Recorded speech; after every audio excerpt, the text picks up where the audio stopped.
Hey there, it's Josh Plotkin, the world's leading American that acts like a Brazilian on YouTube. And in this video, we are going to talk about how to think in Portuguese.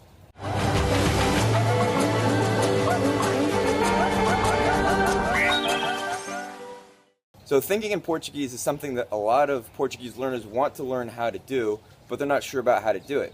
And there's a lot of benefits to thinking in Portuguese once you finally get there.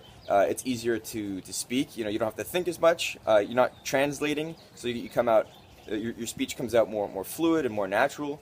Are a lot more relaxed and at ease, and people feel more connected to you when they talk to you. How do you do it then? How do you go from speaking, we'll assume that you're a native English speaker. How do you go from being a native English speaker who thinks in English to thinking in Portuguese and speaking in Portuguese?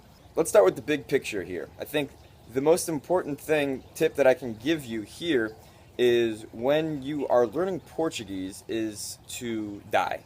Assuming you're American, you have an American identity, right? And you have to let that American identity die so that way your Brazilian identity can come out. I know that might be a little too esoteric or woo-woo for some of you to grasp, so let's try that from a different angle.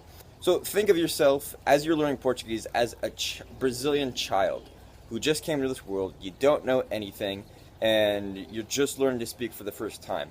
How would that child go about learning Portuguese?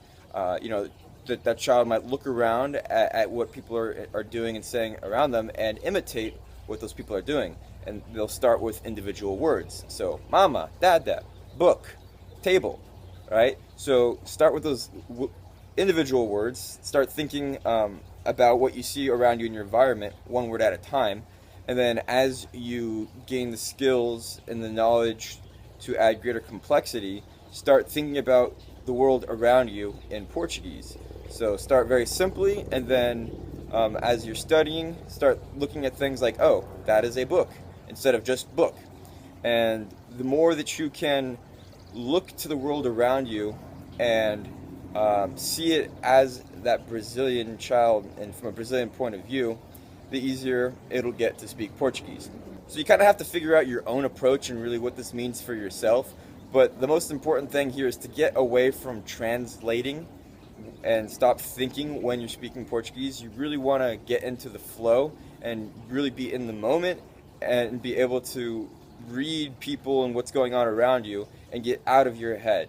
The more that you can get out of your head and speak from within, the easier it will be for you to speak Portuguese. So I know this is this can be really complicated. So if you have any questions, feel free to leave a comment down below, or even better, email me, josh@braziliangringo.com, and I will do my best to assist you in this really abstract journey of learning how to think in Portuguese. Cool. So that's all we got for today. Thanks for watching.